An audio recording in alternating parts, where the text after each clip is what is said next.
Who is Jay Collins and why is he running for governor? Welcome to the Gap Fillers podcast. This is video number 3 of our series on who is running for governor of Florida and why you should or shouldn't vote for him. Without being partisan, without the extreme bias of the cable networks, I'm giving you the straightforward, a little bit of my take, sure, but all in all, I'm trying to be as fair and unbiased as possible. So, video number 3, we're starting with Jay Collins. So, Jay Collins is currently running for governor of Florida, and he is trying to find a path between the drama with Fishback and the Trump legacy with Byron Donalds. So, while he is very much more a traditional candidate, being a veteran, being a Green Beret at that, being connected with the current administration of Florida, he's very, very unknown.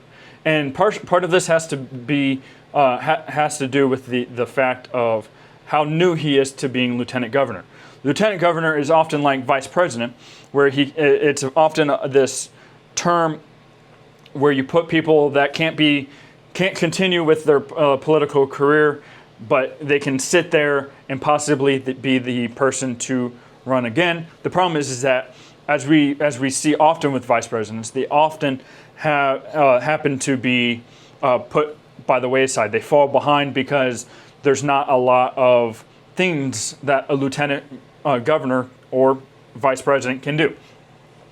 So that brings them a lot of notoriety. That is. So he was a former state senator of Florida, now lieutenant governor. After Ron DeSantis appointed him in 2025, he leans really heavy into the military service, which, as a veteran myself, doesn't hold a lot of water because, frankly, that doesn't automatically divulge virtue on you. However, with a lot of voters, it often does. So he leans heavily into that. He's trying to find this pathway between being a more traditional establishment candidate than either Donalds or Fishback. However, with how dominant of Trump has been on over the Republican Party, it's very difficult oftentimes to find a pathway through the primary into the general election. Oftentimes, if you do make it through, you're kind of viewed as an outcast. Now, Trump's primary picks have gone back and forth. His general election picks have gone back and forth. So it's not always a for sure shoo-in. However, in Florida, with the amount of how much the Republicans dominate the state, it tends to be a much more shoo-in nomination or endorsement from Trump. So he leans heavily into that. He has a lot more general, let's just say, executive experience. He deals with the infrastructure. He's usually like the right-hand man of a lieutenant governor. Often acts like the right-hand man of the governor. So DeSantis will send him to oversee or to be the administrative presence at a location. I recently got to see him, or last year, giving his take on the crackdown on whippets. You can see that video, or something, just certain things like that. He really has taken the spot of where Casey DeSantis would have ran. Now, his big con is that Ron DeSantis has yet to endorse him or anybody. So if there was somebody traditional candidate that he would have endorsed, DeSantis who you would figure would run heavyweight with him winning 20% governor, or winning his last election by 20 points. You would think that would carry a lot of weight. However, he is withholding that, very interestingly, and I believe that's because Ron DeSantis wants to run for president. So he has to not alienate too many voters. Now, so Collins is very much an unknown candidate. So he's not, his big con is that he's running against a Trump-endorsed early candidate. If he was dominating the field before and before Trump got out and endorsed Byron Donalds, he may have had a shot. And not saying he doesn't, but it is very hard to break through that Trump endorsement if you're running as a traditional establishment candidate. So he has a hard time treading that line between, like Byron Donalds can tread the line between being a populist candidate but yet being an establishment candidate. Because Jay Collins doesn't have the endorsement, it's very hard to pick a lane. He has to pick.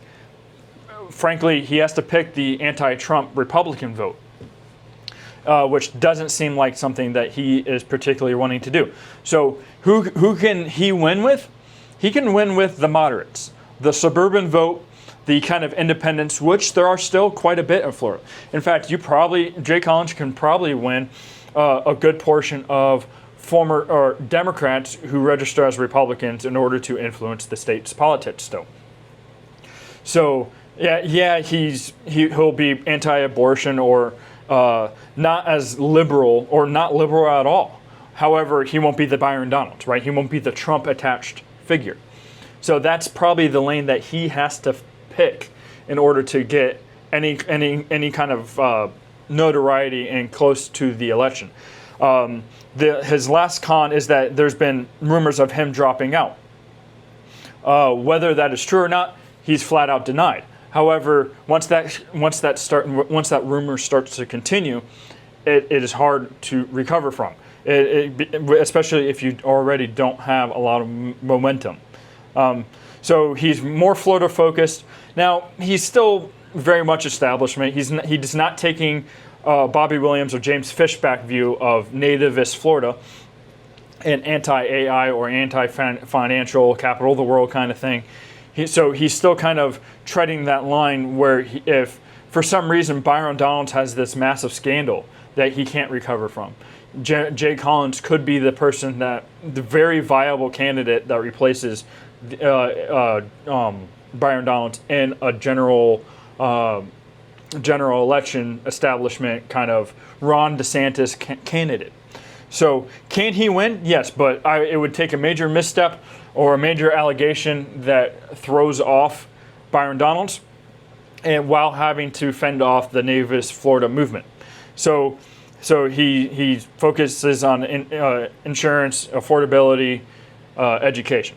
So those are his policies, his pros and cons. Can he win? You decide. I'm doing this series because I do not like money in politics. You don't either. Most people don't. So in order to do that, in order for money not to matter in politics, we have to be responsible citizens.